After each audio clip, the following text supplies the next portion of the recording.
Salut à tous l'équipe, j'espère que vous allez bien. Aujourd'hui, une nouvelle vidéo, on va parler de la musculature dans les sports de combat, à quoi ça sert, est-ce que c'est intéressant, est-ce que trop musclé nous rend lent. Donc bien évidemment, je parle par rapport au combat qu'on a eu de hier de Bakary en boxe anglaise, qui est vrai, avait une musculature impressionnante. On va parler de tout ça. Donc n'hésitez pas, sur YouTube on s'abonne, on like la vidéo, on commente, dites-moi ce que vous en pensez. N'hésitez pas à mettre les notifications. Voilà. Venez sur Twitch si jamais, Nabil Takali sur Twitch. On va parler de la musculature dans les sports de combat. Voilà. On va parler de est-ce que c'est vraiment de la gonflette ou est-ce que ça va nous servir. N'hésitez pas aussi sur Twitch, les gars. Subprime si vous avez Amazon Prime. Walaikum salam. Ça va, Youssef, quoi? Je fais aussi le stream sur TikTok, les gars. N'hésitez pas, si vous voulez, sur TikTok, à venir sur Twitch, Nabil Takali. Donc, est-ce que la musculature, ça sert à quelque chose dans les sports de combat? Bien évidemment que oui.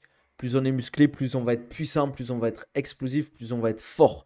Bien évidemment, il ne faut pas s'entraîner à être musclé quand on fait de la préparation physique, etc. dans les sports de combat. Il faut s'entraîner à être performant. Il faut s'entraîner pour sa discipline. On est un boxeur. La plupart des boxeurs, bien évidemment, en fonction des catégories, on va moduler le travail au niveau de la préparation physique. Ce qui va être important, ça va être de se focus sur le travail autour de la vitesse et de l'explosivité. Parce que ce qui prime en boxe, c'est la vitesse. Parce que bien évidemment, on envoie des coups, on doit se défendre, etc. On doit esquiver, il y a des contres, il y a d'autres paramètres qui sont à prendre en compte, comme la lucidité, bien évidemment les yeux, le travail autour des yeux. Parce que si on a une vision entre guillemets assez faible qui prend les informations beaucoup plus lentement qu'un adversaire, à très haut niveau, ça fait la diff. Je veux faire des pompes, mais je n'arrive pas à faire une pompe. Mais c'est sur les genoux si tu n'arrives pas à faire des pompes. Tu te mets sur les genoux, tu mets un step un peu plus haut et tu te fais les pompes comme ça, quoi. Je recommande le livre de Delavier nommé La muscu pour le fight. Elle est comme ça, frérot, ça vaut quoi? Donc, ouais, bien évidemment, ça sert à quelque chose. Après, plus tu es musclé, plus tu vas devoir oxygéner ces muscles, plus ça va te demander d'énergie. Donc, tu peux pas être explosif, puissant et fort et tout en étant endurant. Ça n'existe pas. Tu peux pas avoir les deux. Parce que si tu as les deux, tu es un athlète ultime, entre guillemets, et il y en a très très peu. Enfin, je dis ça n'existe pas. Ça existe, mais c'est très très rare.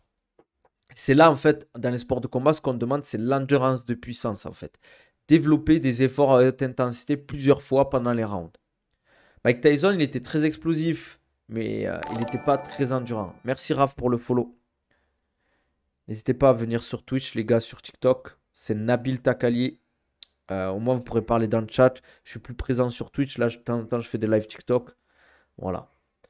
N'hésitez pas à mettre la notification. Il faut réussir à contrôler, à combiner force et vitesse pour une bonne explosivité. En général, si on est fort, on est puissant et explosif. Mais, bien évidemment, il y a la force axée puissance et non, la puissance axée force, on va dire, et la puissance axée vitesse.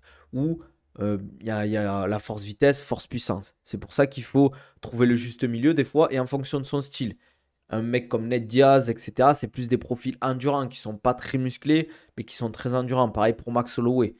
Des profils un peu à la Conor McGregor, Kamaru Usman, c'est des profils beaucoup plus explosifs, beaucoup plus puissants, qui vont développer énormément de puissance.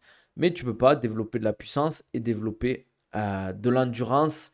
Si tu arrives à faire ça, c'est que tu te gères très bien, tu as une économie d'énergie importante, etc. etc.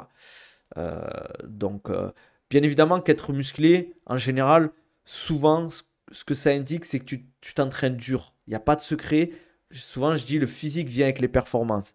Souvent, les gens ils me disent, ouais, moi j'aimerais bien avoir des bonnes performances en sport de combat et être propre physiquement. Mais si tu t'entraînes dur en préparation physique, que tu manges bien, que derrière dans tes sports de combat, tu t'entraînes dur, normalement, tu vas développer un physique assez impressionnant tout en ayant de belles performances. Tu as un exemple de quelqu'un qui est explosif et endurant ou c'est vraiment impossible? Ben, Merab, je dirais. Merab, explosif et endurant.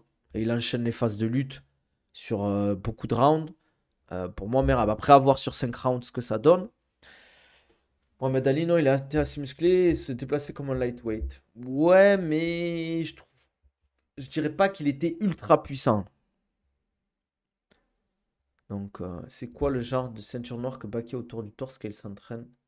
C'est un capteur de fréquence cardiaque. En gros, ça me permet en fait d'évaluer s'il arrive à vite monter dans sa fréquence cardiaque, s'il arrive à récupérer entre les rounds, etc. Moi, j'utilise des deltas, j'ai des données, et je vois en fait si il se fatigue, à quel moment il se fatigue, est-ce qu'il récupère bien entre les rounds, est-ce qu'il arrive à vite monter au niveau de l'intensité, et est-ce que c'est régulier? Est-ce que c'est pas par exemple 3 rounds où c'est propre, et à partir du quatrième round, ça commence à s'effondrer en fait. Et grâce à ça, ça me permet comment ça s'appelle? Mais de moduler, on va dire, les futures séances. Après, bien évidemment, t'as beau avoir le max d'infos. Bon, là, on a vu contre. C'était 5 rounds contre Yann, je me souviens plus, les gars. C'était un 5 rounds contre Yann. Peter Yan, c'était 5 rounds? Je me rappelle plus. Ah oui, peut-être c'était un main event. Je crois d'un Fight Night. Ouais, t'as raison. Ouais. Oui, oui, t'as raison, c'était un 5 rounds. Ben, mérable. Donc ouais, ce que je disais par rapport à la ceinture, ça te permet en fait d'avoir pas mal de data, mais le plus important, c'est le ressenti de l'athlète. Le ressenti de l'athlète, il va te permettre d'avoir l'info la plus pertinente. Par exemple, c'est bien d'avoir des datas, mais à la fin, il faut parler avec l'athlète, comment tu te sens, comment tu t'es senti là par rapport à d'habitude, est-ce que tu te sens plus fort, etc. Est-ce qu'au niveau de la motivation, tu pourrais continuer ou c'est vraiment trop dur? Donc ça, c'est le plus important. Salut Wassim, ça vaut quoi? Les gars sur TikTok, n'hésitez pas à venir sur Twitch, Nabil Takali. Voilà, je réponds au chat. On parle de préparation physique, on parle de MMA. Et ce sera plus sympa, on va dire. Donc voilà, être musclé, bien évidemment que c'est un cheat code, mais ça fait pas tout. Je le dis souvent. La musculature, ça aide, etc. à être plus puissant, mais c'est pas ça qui va vous rendre meilleur techniquement dans votre discipline. À niveau égal, bien sûr. Mais si le mec est meilleur que vous globalement, vous allez être, vous avez beau être plus explosif, plus puissant, ben, s'il est meilleur que vous, il va petit à petit vous submerger en fait par son talent.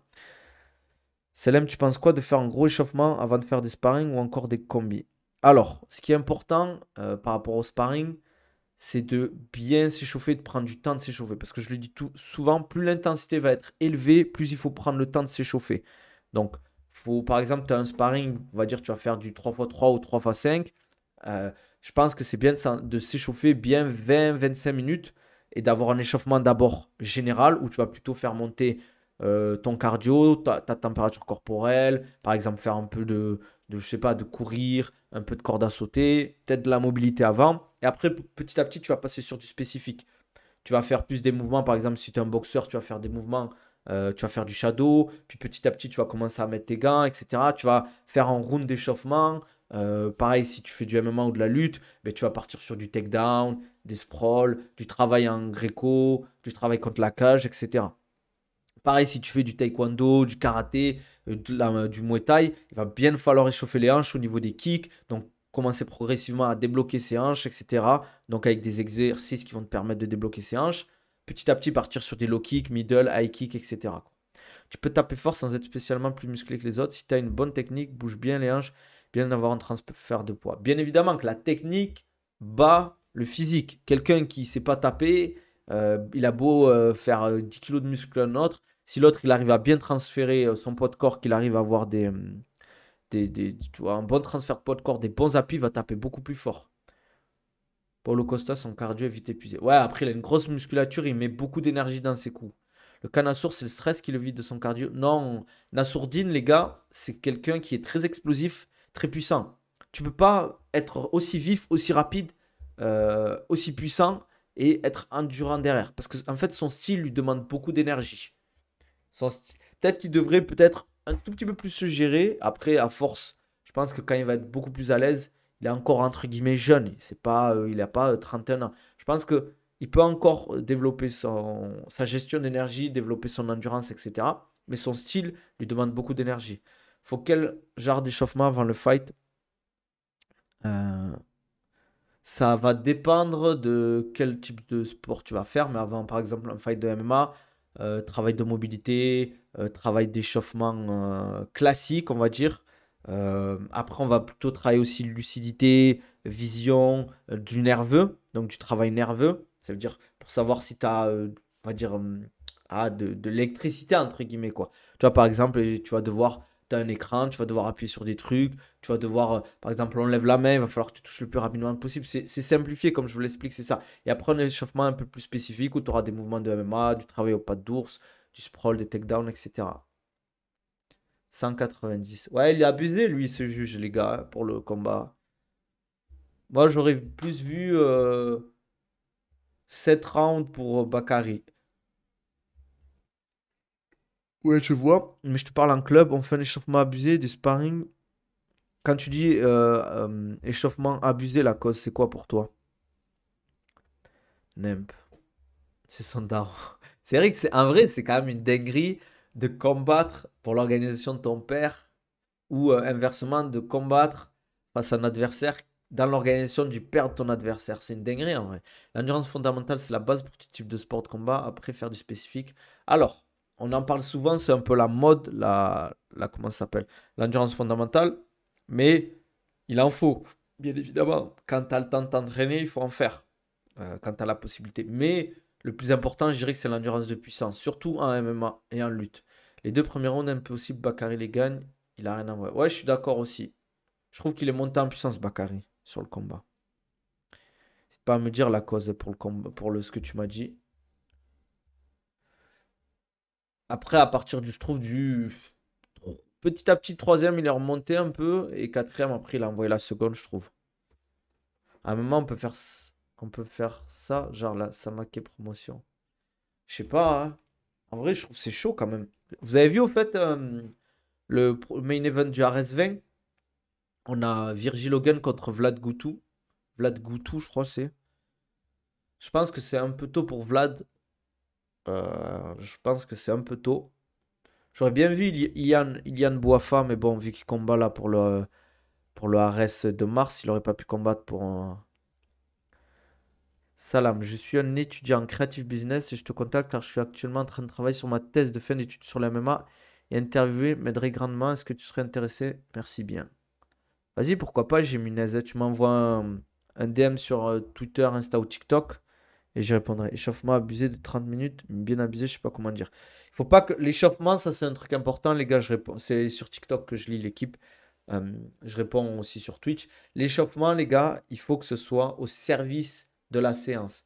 À la fin de l'échauffement, tu dois te dire, ah, je me sens prêt. En fait, là, mentalement, physiquement, je me sens prêt pour la séance. Mais par contre, si à la fin de l'échauffement, tu es mort, genre, tu étais là en mode, vraiment, tu as pris de l'énergie pour faire cet échauffement, il y a un problème. Il faut que ça fatigue un peu, mais il faut voir l'objectif de la séance. Si l'objectif de la séance, c'est vraiment plutôt travailler le physique, etc., tu fais un bon échauffement physique et après tu fais des sparring axés physique, peut-être. Mais il faut pas que ce soit trop non plus. Il faut trouver le juste milieu. Par contre, si tu fais un échauffement et après tu as plus l'aspect technique, il faut pas trop monter dans les tours parce que tu vas le monter crescendo au niveau de la séance.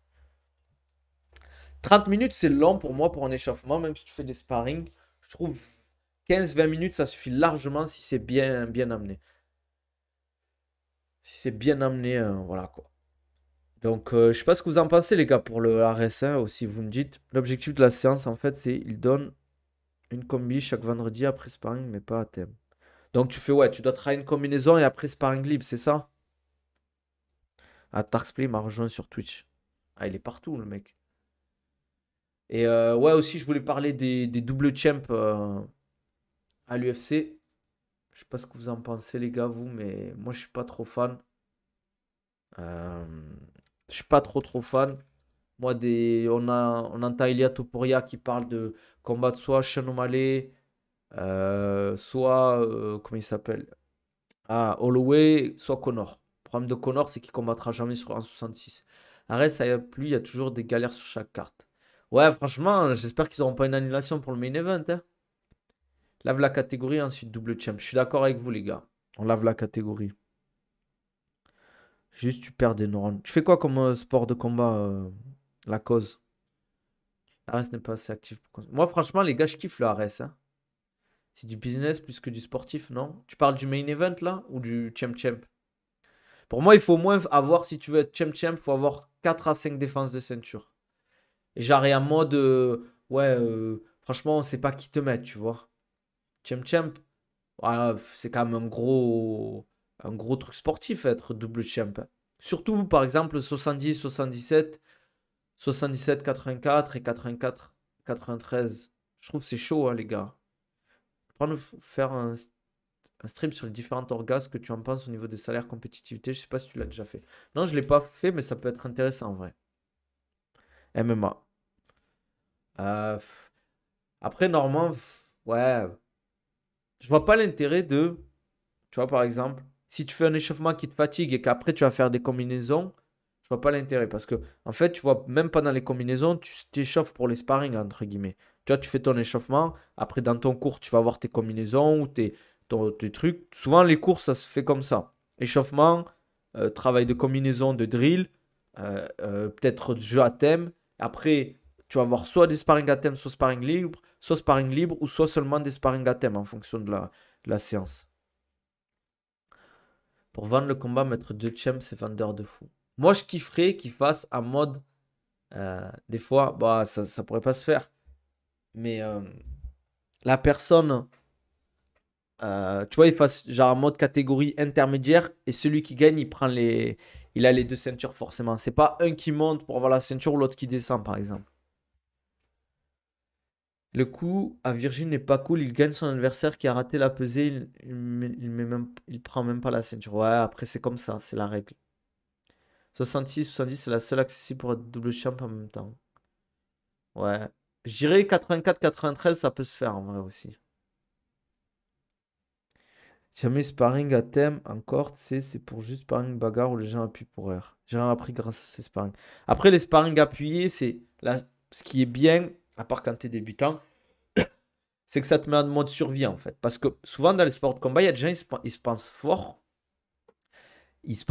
etc. Mais au bout d'un moment, dans les sparring, ça commence à envoyer un peu, ils perdent leurs moyens parce qu'ils se disent, ah ouais, c'est chaud là, quand même, je me fais allumer, etc. Après, dans ton cas, la cause, je pense que vu que si tu es débutant, il faut en parler à ton coach. Je te dis que pendant les sparring, ben, tu n'arrives pas à mettre en place tes drills, tes techniques et tout, parce que c'est en mode de trop appuyé, quoi. C'était juste en mode survie. Il faut trouver le juste milieu. De temps en temps, des sparring light, où tu vas, je dis quasiment à la touche, mais presque, où tu vas travailler un peu plus technique, etc. Où tu mets pas 100% d'intensité quand tu bloques. Et après, tu as des sparring un peu plus appuyés, quoi. J'ai vu leur projet. Merci pour le follow, frérot, sur Twitch. N'hésitez pas, les gars, sur YouTube aussi, à mettre les notifications, like la vidéo, on commente. Pas avec des muscles. Ah, je suis pas d'accord, frérot. Pas d'accord. Dans tous les cas, celui de la catégorie d'en bas est désavantagé, mais un peu moins. Moi, je pense pas qu'Islam peut battre Léon Edwards, en vrai. Moi, puis, il n'y a pas de problème. Le truc, c'est qu'il n'y a pas de technique, que ce soit fort ou léger. Bah, après, si c'est un sparring léger, normalement, tu peux travailler technique, hein. Tu peux travailler technique, normalement, sparring léger. Il n'y a pas de titre sur mon truc, les gars. Sur TikTok, les gars. Inverse ta vidéo. Mm. Enfin bref, j'ai un peu de gras. Les clubs de MMA en IDF, pour t'inscrire, faut vendre en rein. Ah ouais, c'est chaud, hein. Quand j'ai vu les... Merci Stream F Flappy pour le follow. N'hésite pas à mettre la notification. Et la chance Prime, c'est Amazon Prime, c'est gratuit. Si, c'est important quand même, la musculature, hein. Je l'ai dit en début de stream, c'est super important quand même. Club de MMA, Nidef, pour t'inscrire, faut vendre Ouais, c'est cher, les gars, Paris, franchement. Après, les gars, ici aussi, c'est cher. Les gros clubs de MMA, il y a des gros clubs qui sont chers, il y en a qui sont moins chers quand même. Est-ce que la souplesse diminue les risques de blessures? Hmm, Oui et non. C'est pas parce que tu es souple que tu vas te blesser, ça. Ça dépend de d'autres paramètres. Travailler avec sparring moins fort pour apprendre à faire les techniques en situation. Ouais, il faut faire les deux. Il faut travailler en sparring léger pour que tu puisses développer tes techniques, pour que tu puisses être en confiance pour travailler tes techniques. Tu vois, par exemple, tu n'oses pas faire un takedown, un type de takedown particulier parce que tu n'as pas trop l'habitude de le faire. En sparring léger, tu sais qu'il ne va pas te mettre un gros sprawl des familles dans ta tête, tu vois. Je vois Islam perdre contre un Ousmane ou Shafkat, mais je le vois pas perdre contre Edouard. Ah, frère, Edwards, quand même, c'est chaud, hein, les gars. Il a une très bonne défense de lutte maintenant, je trouve, hein. Il va être, il sera, je crois, aussi grand qu'Islam, voire plus grand. Il a un meilleur striking, une meilleure endurance, je pense. Je le vois bien monter de KT et rester s'il arrive à dominer sa KT actuelle, bien sûr. Ah, je sais pas, moi, je suis pas d'accord, les gars. Je vois des 1000 euros l'année, des 400 euros pour un cours semaine. C'est Bruce Lee, le coach. 1000 euros l'année, t'es gentil. Il y a plus cher, hein, que ça, les gars. Je pense que pour commencer le sport de combat, MMA, c'est le mauvais choix. parce qu'ils apprennent aucune base debout. Moi, je suis pas d'accord. Si tu as un bon club de MMA, par exemple, tu commences à 10-12 ans, c'est bien de commencer à la Hatch Academy, par exemple. Ils ont des cours, je crois, de petits, ils sont 4, 5, 6 ans. Je vous jure, les gars, hein, je vous jure, ils sont chauds, les petits. Ils sont chauds. À 18 ans, ça va être des tueurs à gages. Ça va être des tueurs à gages. Ils travaillent in and out, les transitions en lutte, ça prend le dos après les takedowns. Des trucs que tu vois même pas des fois chez des adultes. Franchement, c'est impressionnant. Et le problème, c'est que si tu commences par exemple par un sport de combat type boxe anglaise, kickboxing, grappling, en fait, tu n'auras pas ces transitions que tu as en MMA. Et surtout, en plus, dans les transitions, dans les phases de lutte, tu dois pouvoir boxer, toucher dans la lutte ou le grappling. Et pareil, sur la lutte, sur les phases de striking, tu dois pouvoir lutter en fait. Ça fait trop plaisir de voir Baki en je l'ai suivi en 2021 grâce à toi, le mérite de fou. Ouais, c'est un travailleur, le frérot. Il travaille bien, Baki. Non, mais quand t'es un peu plus vieux, je veux dire, pas quand t'es petit. Ouais, mais le problème, c'est que si t'es vieux et que tu commences par un autre sport, tu prends du retard sur plein de paramètres parce que la distance, c'est pas la même. En MMA, la garde, c'est pas la même. Il y a plein de paramètres. Il y a tellement de choses à apprendre en plus, les cage control. Le fait que ce soit dans un octogone, dans une cage. Le grappling avec les coups. Parce que ça change tout. T'as des mecs qui sont bons en grappling et quand tu commences à mettre du ground and pound, c'est pas pareil. Tu vois, le top game, c'est pas le même, tu vois. Le JB, c'est pas le même. Même à la lutte, c'est pas la même. Edouard n'a affronté personne avec le niveau d'un sol d'islam. Je suis d'accord. Mais il faut faire attention avec le.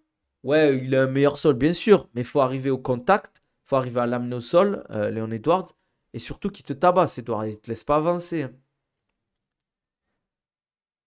Et en plus, il n'y aura pas besoin d'adapter son sport en MMA. Exactement. Hatch, il a fait des projets Saladin pour les envoyer au KSW. Ouais, ouais, ça se voit, hein. Après, je pense que c'est mon club qui est mauvais, je pense. C'est possible, en vrai, la cause, hein. Franchement, il y a beaucoup de clubs, sans dénigrer, bien sûr. Là, il y a des très très bons clubs avec de très bons coachs. Mais il y a des clubs, des fois, ça n'a rien à voir avec certains clubs que j'ai fait, moi.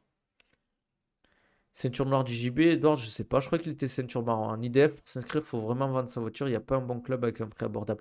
Après, les gars, le problème, c'est que moi, je ne suis pas spécialiste de l'IDF. Mais je pense que ça doit coûter cher les locaux. Il faut payer les coachs. C'est de l'investissement. Après, il y a sûrement des gens qui profitent, hein, je dis pas le contraire, hein. Pour toi, c'est quoi un bon club?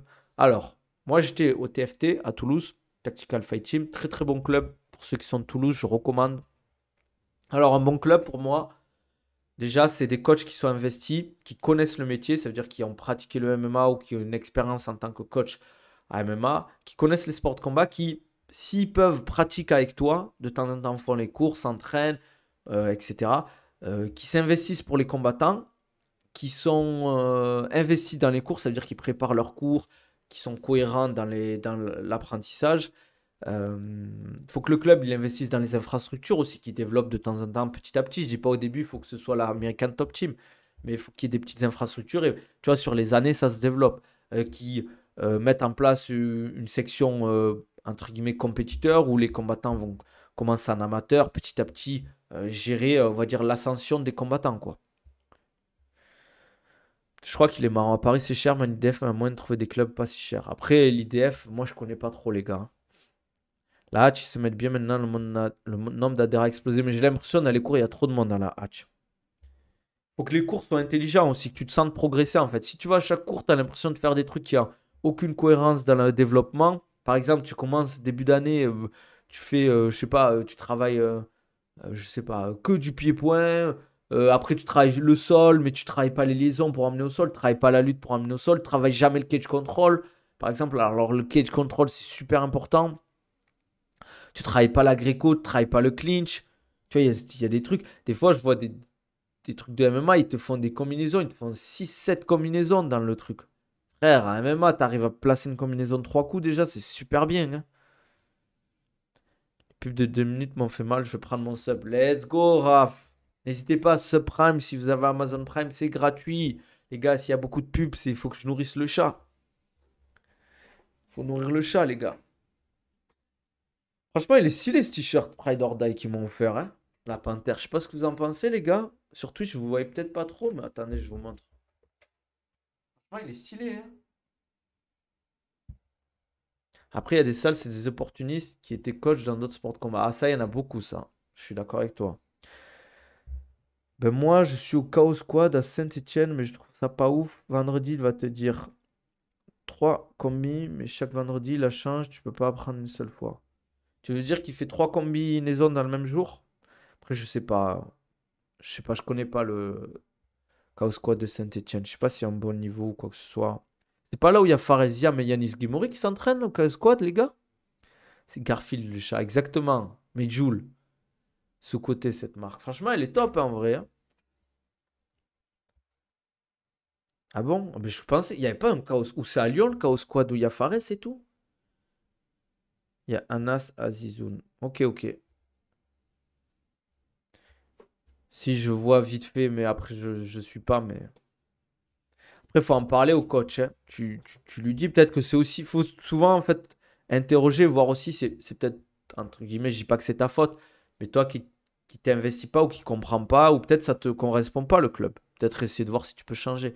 Il agit avec lui comme s'il était expérimental alors que c'est un débutant. J'ai pas compris, tu parles de quoi, ROH2? Wesh. Je pense que la meilleure stratégie si tu as un IDF et que tu veux garder les deux reins, mais s'inscrire en anglaise, un sport de sol. Ouais, mais tu fais quand du MMA, Tarksplay? Peut-être. Tu parles de quoi, ROH2? Je sais pas si tu. Ah, pardon. Du mec qui te parle avec TikTok avec la salle. Ouais, je sais pas, c'est vrai. Ouais, hein, peut-être à voir. Après, il doit le savoir. Normalement, quand t'es coach, tu connais le niveau de tes athlètes, hein, des mecs qui s'entraînent, hein. Tu sais qu'il faut adapter en fonction du niveau. Tu vois, par exemple, tu as un cours, tu as 30 personnes. On va dire c'est un cours normal. Tu as des débutants, des inters et des mecs un peu forts. Ben, il faut que tu adaptes. Ok, ben, les débutants, les gars, essaient plutôt, tu travailles un truc, une entrée au sol. Ah, merci pour l'abonnement, frérot. Bienvenue. Merci pour la force. N'hésitez pas sur YouTube, on like, on commente, on s'abonne. N'hésitez pas à venir sur Twitch, Subprime pour plus avoir de pub, les gars. Il en est où Baki dans sa préparation là? Genre là, il arrête de s'entraîner peut-être au max le jour du combat. Non, non, là, il continue à s'entraîner, les gars. Il reste encore 2 semaines. On ralentit la semaine prochaine un peu au niveau du volume, etc., des intensités. Et la semaine de la Fight Week, on fait vraiment du réglage. Donc un peu de patte d'ours, travail de rappel de puissance en explosivité, rappel de puissance en préparation physique, un tout petit peu d'explosivité, pas d'excentrique pour pas créer de fatigue. Amazon Prime qui régale. Merci Raph, ça fait plaisir. Il n'y a que le mercredi qui est bien, je trouve. Après, est-ce que c'est cher ta salle la cause? Au pire, tu vas que le mercredi, après tu vas dans un autre club, hein. Un club d'anglaise, un club de sol. Après, il faut pour progresser à MMA, faut faire du MMA, les gars. T'as vu la promo des burgers des bras avec Baki? Ouais, ouais, j'ai vu, c'était marrant. Que tu se passe bien. Ouais, la perte de poids pour le moment, on est dans les temps. On est dans les temps, donc ça va. En plus, il y a la tolérance. 280 l'année. Ouais, ça va, c'est pas cher, hein. Ça fait combien divisé par 12 les gars? 200, ça fait, on va dire, 300 divisé par 12. Franchement, ça va, hein, les gars, je trouve, hein. Ici, t'as des clubs, c'est plus de 1 000 € l'année. Bah après, c'est pas les mêmes infrastructures, les gars. C'est pas les mêmes coachs. C'est pas les mêmes cours. On est d'accord. Tu vois Baki finir Dombé? Ouais, franchement, c'est possible. C'est 5 entraînements par semaine pour Baki. Non, c'est plus, les gars. Il fait 2 entraînements par jour, 5 jours dans la semaine. Et des fois, le samedi, il en fait soit un, soit deux. Mais souvent, il en fait qu'un, le samedi. Genre le matin, et au moins, il a un jour et demi pour ça, un jour et demi pour récupérer. Je préfère payer 1000 balles pour un bon truc. Ouais, après, les salles ici, les gars, ça n'a rien à voir, hein. C'est super propre. Il y a des équipements de fou. Il y a des cages. Il y a tout ce que vous voulez, en fait, dans la salle. C'est propre et il y a tout ce que vous voulez. Il y a des coachs super compétents. Tu as des compétiteurs, tu as tout. Ouais, c'est un 3 rounds de Baki Doumbé. La EF7, il a annoncé dans ma ville. Je me demandais combien prenaient les combattants qui sont. Ils sont à Rennes, non, la EF?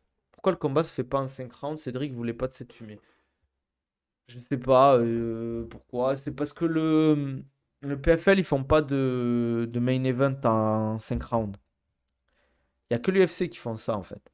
Il fait de la muscu baki ou zéro. Non, il fait de la préparation physique. Donc, c'est pas. C'est de la. On va dire, c'est du renforcement, développement des qualités physiques pour le MMA.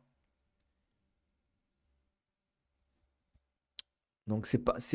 On peut dire qu'il y a de la musculation, mais c'est pas de la musculation pour se dire on va le rendre plus musclé. Non, c'est de la musculation pour le le rendre, tu vois, développer encore son explosivité, sa force, sa puissance, son endurance, prévenir des blessures, développer ses qualités athlétiques et de récupération, etc., quoi. Baki, il fait de la muscu style développé couché, soulevé des haltères ou pas? Actuellement, ça fait longtemps qu'on n'a pas fait du développé couché barre classique, mais de temps en temps, on fait du développé aux haltères, etc. Mais là, on n'y est pas, entre guillemets, quoi. Dommage, synchrone sera avantage Baki. Ouais, mais t'inquiète, il a pas besoin de ça, les gars. C'est pas pour dénigrer Doumbé ou quoi que ce soit, mais il faut faire attention à croire que, en fait, il y a beaucoup de gens qui voient, c'est normal, il y a beaucoup de gens qui voient Cédric Doumbé favori face à Baki, c'est normal. Enfin, parce que les gens, ils suivent, entre guillemets, le MMA depuis, entre guillemets, depuis le chaos contre Jordan. Mais tranquille, les gars, hein. Ouais, les coudes vont être autorisés, les gars. Les coudes vont être autorisés. Walaikum salam, la cause. Salam alaikum, pardon, excuse-moi. C'est quoi ça? Merci à tous les membres. À la prochaine, frérot. Si Doumbé gagne, Baki, tu penses qu'il aura sa place dans le top 20 au UFC ou rien à voir? Franchement, les gars, c'est pas parce que c'est un combattant à moi, mais il est chaud, quoi. Franchement, il est très très chaud. Ouais, les coudes sont autorisés finalement. En fait, les coudes sont autorisés pendant les super fights et les combats pour les qualifications, enfin les combats du tournoi, il n'y aura pas les coudes. Après, en IDF, il y a une explosion de la demande, un nombre de salles augmente doucement, donc forcément les salles en place allument les prix. Ah ben, moi je ferais pareil, hein.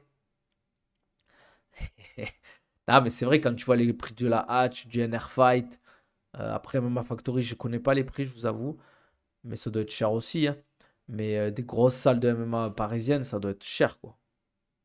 Moi, j'ai réussi à choper une place hier, j'espère il va faire le taf, on va envoyer de la force pour Baki. Comment t'as chopé des places? Nabil, tu seras dans le coin de Baki, je sais pas encore, on n'en a pas parlé. Tu penses quoi du sparring Karla Moussou? C'est utile pour toi, pour Doumbé? Alors, c'est vrai qu'on n'en a pas trop parlé, on en a parlé il y a un moment, mais le sparring de Karla Moussou, je trouve que c'est une bonne idée pour Doumbé. Juste, je pense, je sais pas quand il a appelé à Karla Moussou, mais je trouve que c'est un poil tard, peut-être. Un poil tard pour préparer, on va dire. En fait, tu vois, s'il a fait venir là il y a 2 semaines, tu vas pas devenir très fort pour contrer le judo en MMA. Non. Tu vas juste t'habituer à certaines situations, mais ça ne veut pas dire que tu vas les contrer. Tu sais ce qui va se passer.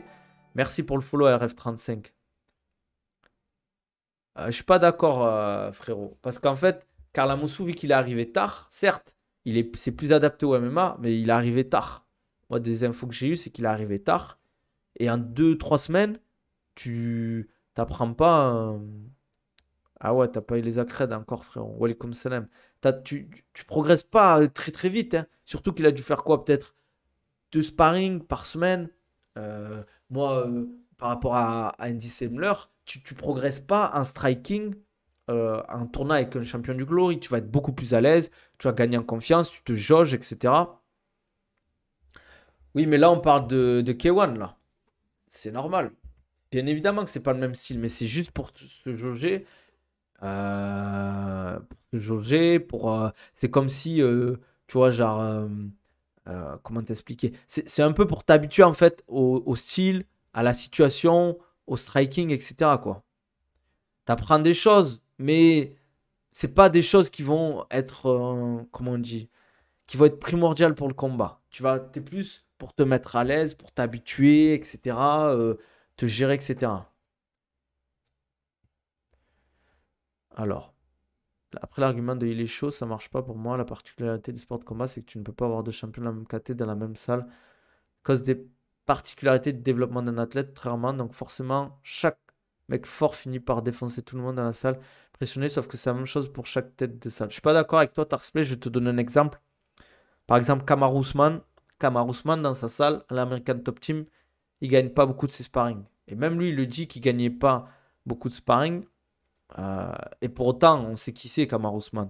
Ça ne veut pas dire que tu es un tueur à la salle, que tu vas être le champion. Surtout que tu as des salles où il y a des très très bons partenaires d'entraînement. Tu vas à l'American Top Team, tu as des mecs très chauds. Tu as des Michael Chandler, tu as des Justin Gaethje, tu avais à l'époque Colby Covington, Jorge Masvidal, etc. Ça va dépendre de plein de paramètres, ça va dépendre de ça. À l'AKA, c'est pareil, il y a de très bons niveaux. Extrême Couture est de très bon niveau. Tu as des Sean Strickland, tu as des Chris Curtis, tu as des Dolidze. Compliqué, tu vois. Bien sûr qu'être un tueur à la salle, ça veut rien dire. Mais moi, je sais très bien ce qu'il vaut. Je l'ai vu tourner avec des mecs de très haut niveau. Tu peux dire oui, certes, en combat, mais le problème, c'est qu'il prouve en combat actuellement et il prouve aussi à la salle. Si tu me dirais il serait à 9-3 ou 9-4, tu pourrais dire. Mais si c'est, tu vois, dominer tous ces combats, être bon à la salle aussi, tu, tu vois, genre, c'est quand même, tu vois, tu peux pas dire que le mec il a un gros potentiel, quoi.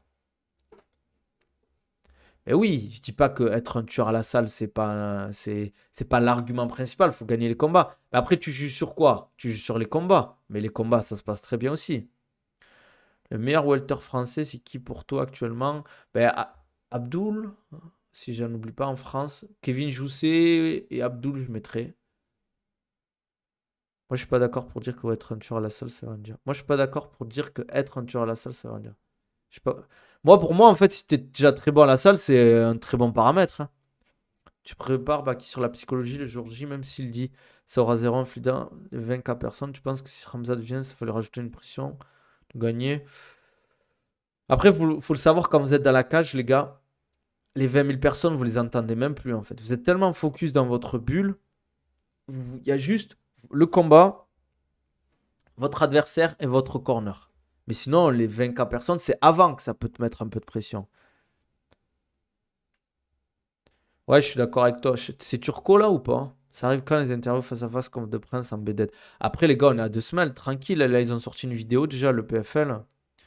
J'ai un pote qui avait pris ses places en plus. Entre Nassour et Baki, il y a une grosse dimension physique. Mais Nassour est plus grand. Il est plus grand. Mais après, au niveau du poids, ils font quasiment le même poids, hein. Je crois que Nassour, il fait le même poids que Baki. Des fois, je crois qu'il est même peut-être plus léger, je crois. C'est pareil que c'est la situation qui rapproche le plus du combat, c'est même de dire ça veut rien dire. Ouais, je suis d'accord avec toi. Après, bien évidemment que tu as des mecs qui sont très très forts à la salle et en combat, ils sont pas aussi forts. Mais en général, les mecs qui sont ultra chauds à la salle, ils sont ultra chauds en combat aussi, quoi. Enfin, ils sont quand même très bons en combat, c'est ça que je veux dire. Un Nassourdine, tout le monde le dit. À la salle, c'est un tueur à gage. En sparring, il tue des. Enfin, j'aime pas dire ça, mais il domine du Cyril Gane facilement, entre guillemets, hein. Et voilà, quoi. Et après, en combat, il y a eu certains combats où tu te dis, si le mec, il met la sauce à Cyril Gane, et je parle du striking aussi, hein. Mais ça reste quand même top 10 UFC, quand même, les gars. Pourquoi il descend pas en 77 Nassour, ça pourrait être un tueur dans la KT. Parce que je crois que c'est pour lui, tu sais, il a du mal à gérer son poids et tout, à descendre beaucoup, tu sais, il aime bien manger. Parfois, il y a même des sparring quand tu prépares un camp, c'est limite un combat, les sparring à huis clos en 5x5 avec les coachs dans le coin, ça s'envoie. Ouais, ça s'envoie de fou, hein. Sparring, ça met les casques et tout. C'est pas pour rien qu'il y a des KO en sparring, les gars, hein. Parce que quand ça appuie bien, les sparring en capsule et tout, tu fermes tout, c'est pas pour rien, hein. Sparring, ça sert à quelque chose, sauf que l'écosystème du MMA fait qu'un athlète a besoin de très gros suivi pour progresser, ce qui a pour conséquent de limiter la possibilité que deux prospects de la même KT soient les têtes du même salle, et donc presque chaque tête de chaque salle impressionne les gens de leur salle. C'est pour ça que ça veut pas dire que tu vas gagner de combat. Après, ça dépend. Je te donne un exemple. Encore le même exemple, Kamaru Usman. Kamaru Usman, les gars sur TikTok, venez sur Twitch, Nabil Takali, venez. Kamaru Usman, ce qu'il fait, c'est quand il n'est pas en camp, il s'entraîne dans une structure où il y a beaucoup de gens, il fait les entraînements classiques, les sparring classiques. Et après, quand il a son camp, mettons son coach, capsule, il ramène des sparring partners, il fait ses cours, il fait son travail spécifique anglaise MMA, son travail de lutte MMA, de grappling MMA avec son coach de sol et de lutte, etc. Et c'est là que tu prépares ton camp. Mais en dehors du camp, tu vas être dans des salles où il y a beaucoup de rivalité. Et certes, tu as les coachs qui peuvent toujours te prendre pour te faire progresser. C'est pour ça qu'il faut faire attention avec les moyens que tu as. Et Baki, tu penses qu'un jour il va s'entraîner sa lutte au Daghestan? Après, en Tchétchénie, il y a déjà du très bon niveau, hein, aussi, hein, les gars. Il a déjà été, il a fait un camp en Tchétchénie, il a travaillé le cage control pendant un mois, hein. Après, moi, je suis pas fan d'appuyer sur le sparring où il y a du monde. Sur le sparring à huis clos, ouais, mais les sparring normal, je vois pas l'utilité d'appuyer. Après, ça dépend de la thématique de la séance, mais c'est sûr que en général, les sparring appuyés, il faut que ce soit bien mis en place. Par exemple, l'adversaire, si c'est pour préparer un combattant pour un combat, il faut que l'adversaire il ait un casque, que voilà, ce soit un adversaire qui soit pas trop faible, qui soit à peu près au même niveau ou peut-être légèrement en dessous, ou faire un share tank, tu vois. Ben, premier round, c'est un mec, deuxième round, c'est un mec, troisième round, c'est le premier qui rentre, quatrième round, c'est le mec du deuxième, etc. quoi. Histoire ben, parce qu'en fait, souvent, les combattants qui préparent un combat, eux, physiquement, ils vont être au top, enfin, au top de leur capacité. Si tu mets un mec qui est bon, qui a quasiment le même niveau, mais qui n'est pas en camp, physiquement, il n'aura pas la même condition physique en général. Pour moi, l'écosystème finit par créer des mecs qui impressionnent dans leur salle jusqu'à qu'ils s'en rencontrent. Pera, c'est un fou en sparring. Vaut mieux une salle à la BSD de 10-15 personnes ou une salle comme la Hatch avec beaucoup de sparring partners. Ça dépend. Ça dépend du niveau. Franchement, ça dépend du niveau, l'équipe. Mais c'est bien pour moi de, quand tu es pas en camp, d'avoir beaucoup de monde avec qui tourner, t'entraîner, etc. Et après, quand tu es en camp, être un petit comité, vraiment des mecs qui sont faits pour préparer ton combat. La source, t'as une idée pourquoi son cardio ne suit pas en combat, gestion d'émotion? J'ai répondu tout à l'heure, frérot. Je disais que c'est son style, en fait. C'est son style. Il est très, très explosif, très vif, très rapide. Ça demande beaucoup d'énergie, beaucoup de gaz, en fait. Tu peux pas avoir son explosivité, sa puissance. Parce qu'on se dit, ouais, il tape pas fort et tout. Mais en fait, ce qu'il propose en in and out, il rentre vite, il sort vite. Et à la télé, ça se voit beaucoup moins qu'en vrai. Moi, quand je l'ai vu en vrai, franchement, les gars, c'est un truc de fou. En fait, comment il rentre, comment il tape, etc. Et en fait, comment il revient aussi, ça demande beaucoup d'énergie. Et si tu veux pas être. Après, je pense qu'il peut progresser, bien sûr. Il peut être plus endurant. Mais il sera jamais ultra endurant. Je pense qu'il peut encore travailler son économie d'énergie, sa gestion d'énergie, développer son endurance et tout. Mais ce sera jamais un Sean Strickland parce que dans son style, ça demande beaucoup d'énergie. Par exemple, bon, tu t'apprends rien, frérot, mais Sean Strickland, c'est il avance, jab, 1-2, de temps en temps un crochet, tandis que Nassour, c'est in and out, c'est bam, il rentre, il est déjà ressorti en fait. Et en fait, c'est ultra énergivore ce genre de choses.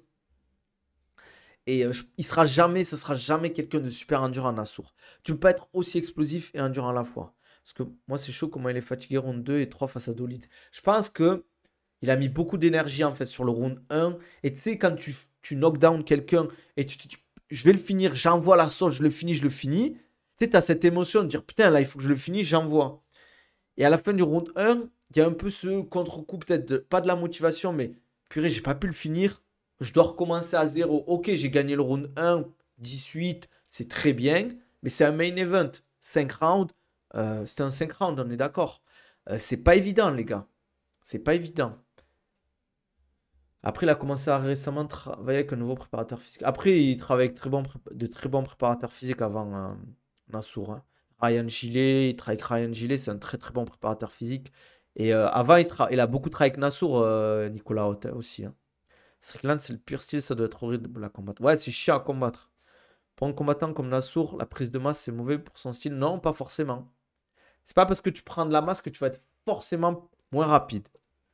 Il faut que ce soit fait intelligemment, progressivement. Mais après, c'est sûr, si tu fais une prise de masse de 10 kilos, tu vas pas être plus rapide ou aussi rapide, ça c'est sûr, hein. Je sais pas comment Dolizza a tenu d'ailleurs, il a une tête en rock. Ah, je pense qu'il est solide, les gars, hein. C'est comme quand tu commandes au resto sans regarder les prix, l'addition finit par. Allez. J'ai pas trop compris la métaphore, frérot, mais ça a fait rigoler. Bah, qui, là, toi et Clément? En général, c'est quand même moi qui le. Clément, il était juste là quand il était à Dubaï, là. Mais ça, c'était juste parce que sur le mois là, qu'il était à Dubaï. Mais après, ouais, en général, c'est moi. Là, par exemple, vu que il était à Paris, entre guillemets, au MMA Factory, juste sur la partie conditioning, je laisse Facel gérer et il m'envoie les datas, etc. et on discute. Mais oui, sinon, Clément, il était en renforce pendant un moment là. Mais c'est pas son préparateur physique. Je pars mardi, les gars, à Paris. Mardi. Mardi, on va arriver la grisaille, les gars. J'ai vu le temps, j'ai envie de. Je déprime, les gars. Je sais pas comment vous faites, les Parisiens. Ici, il fait beau, là. Tu sors, tu as envie de t'entraîner, tu as envie de faire des trucs. Tu peux aller à la plage. Là, je peux aller à la piscine de ma résidence. Je peux aller prendre des petits cocktails tranquilles, petit jus en terrasse, manger en terrasse, aller. Tu vois, la dernière fois, on est allé bien manger, petit resto. Franchement, on a trop bien mangé, c'était pas cher. Après, on est allé se promener dans un parc, après à la plage, petite glace. Franchement, la vie d'artiste, les gars. Mais ouais, voilà, Paris est plus belle ville du monde à Skip, mais la Tour Eiffel est en ruine, rouille, et Chicken Street de Gare chez les Gonaises est ouvert à 4 heures du mat.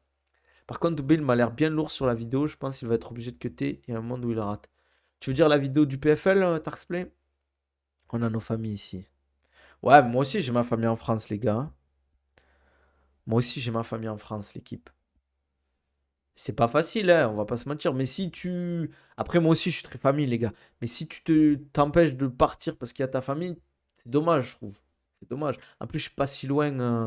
Je suis pas si loin que ça. En 6 heures, si je dois rentrer pour une urgence ou quoi, je prends mon billet. En 6 heures, je suis là-bas. Je suis pas en Australie, je suis pas en Malaisie, je suis pas aux États-Unis, quoi.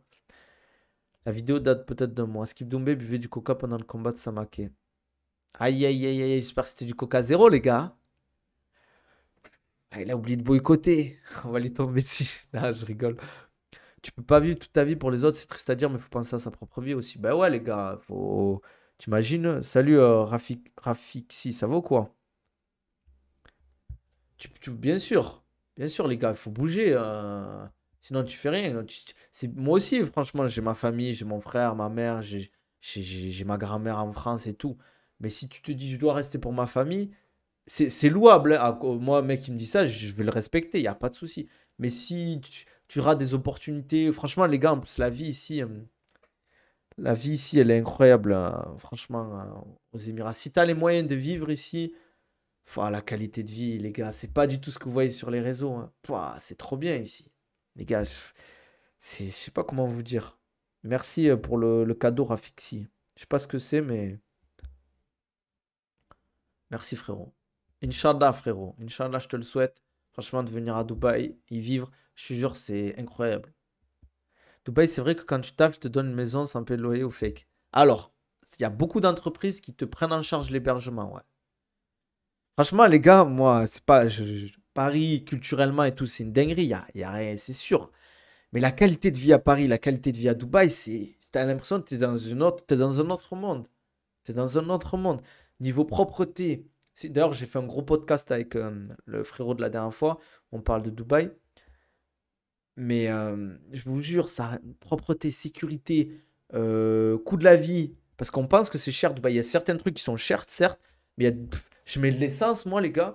Je paye 25 euros, même pas 25 euros le plein, hein. Oh, je suis auto-entrepreneur, quoi. Ah, c'est trop, les gars. C'est trop. Franchement, il fait beau. Les gens, ils sont gentils. C'est propre. Les gars, je vais à la salle de sport. Je vous explique un truc. Tu vas aux toilettes.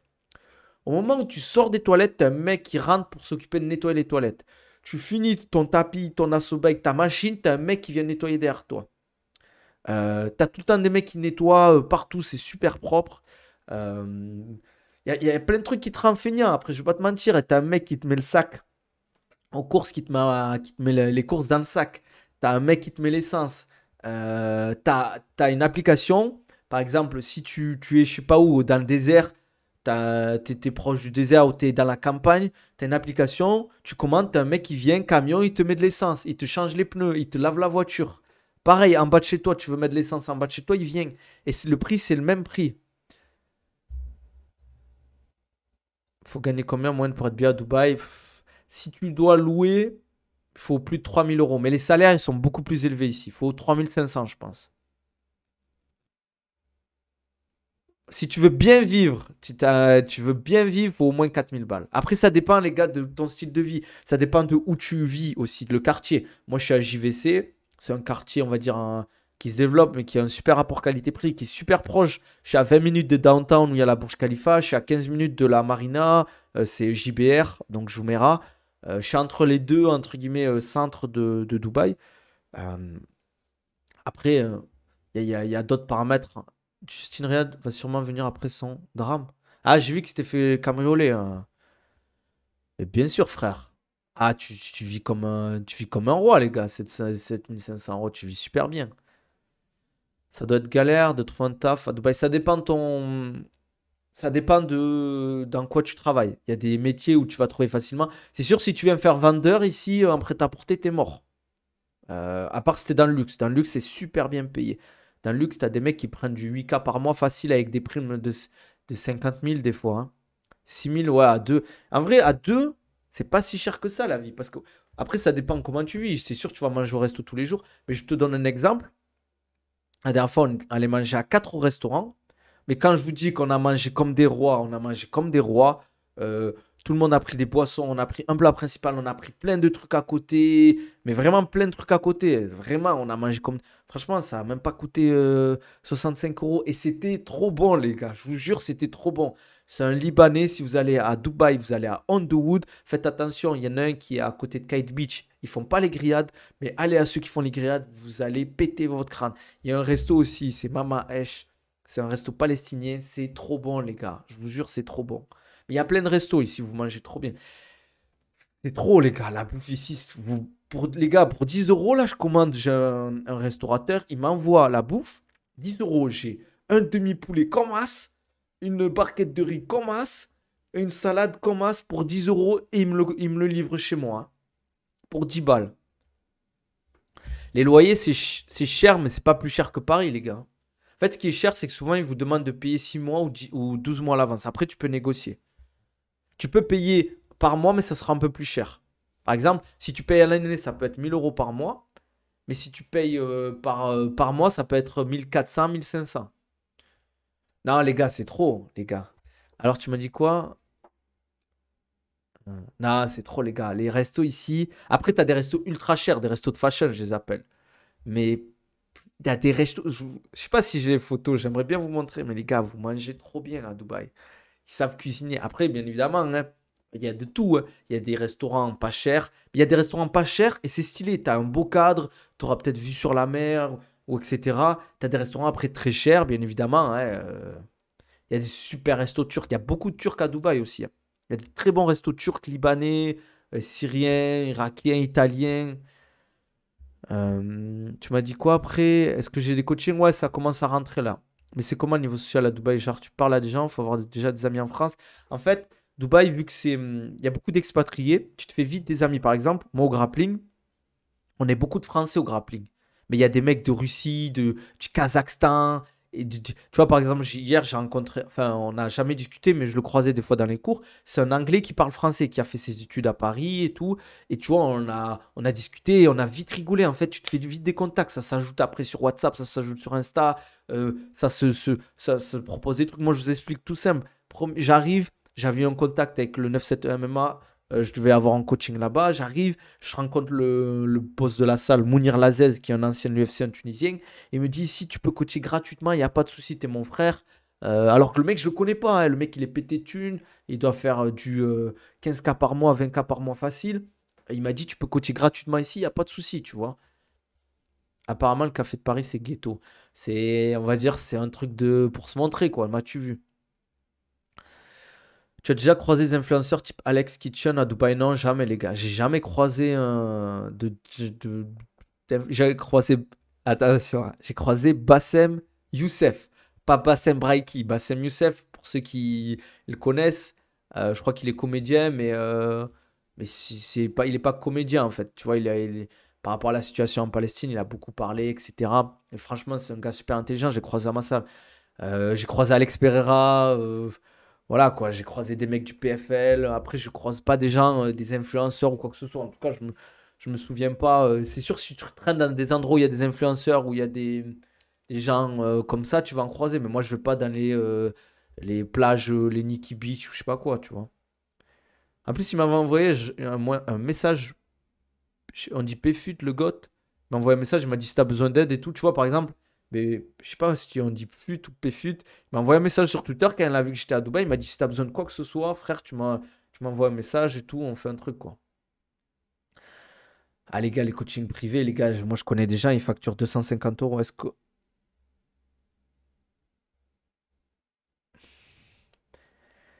On peut croiser deux. Tu peux coacher pour 250 balles, ouais, à Dubaï. Alaikum salam, ça vaut quoi?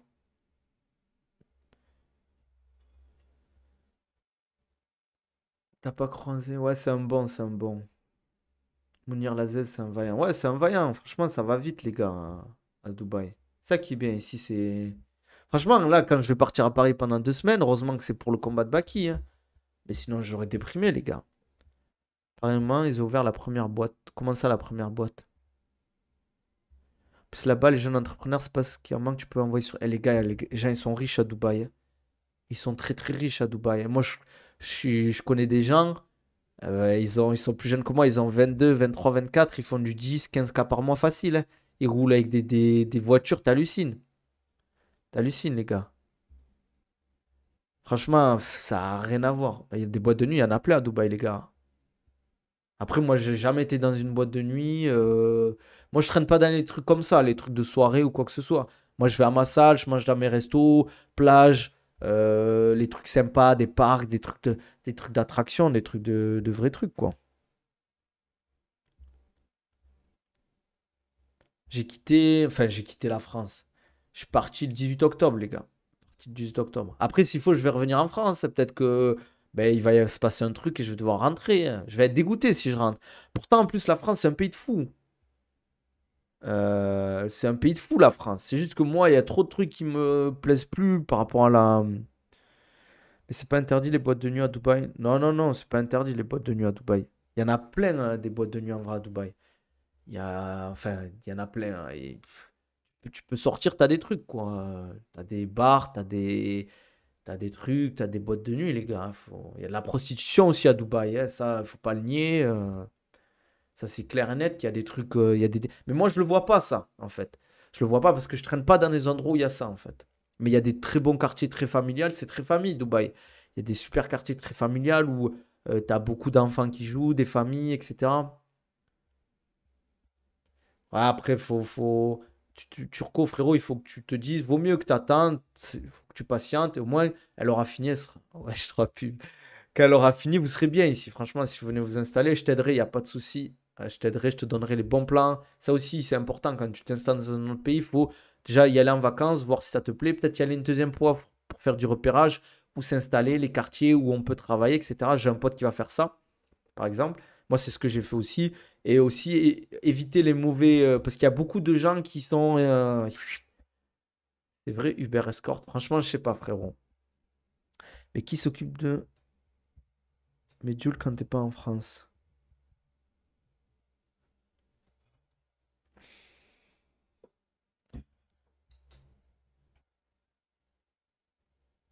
Criminel.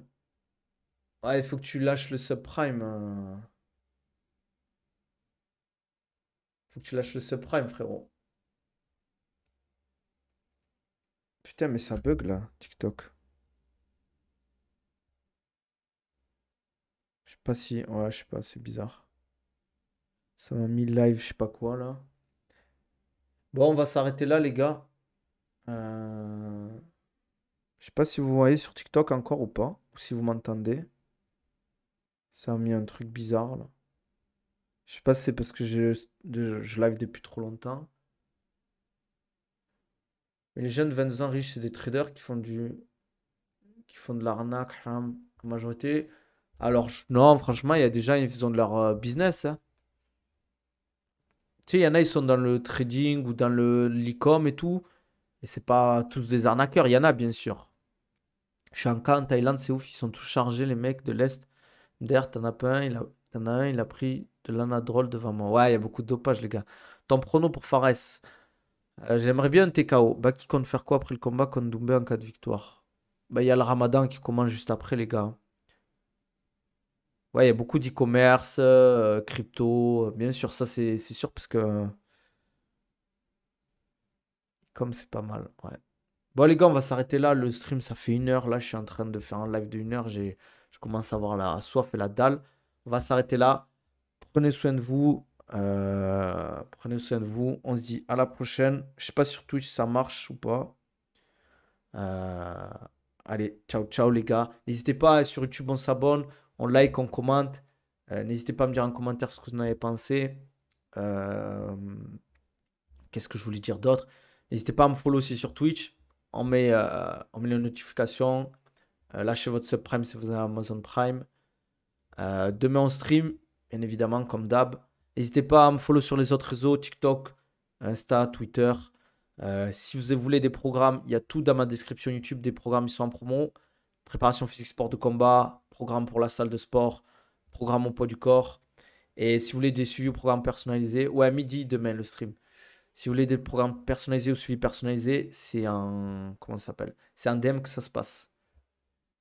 Ouais, viens vers midi, midi 15, Turco. Midi, midi 15 demain. Allez, ciao, ciao. On se dit.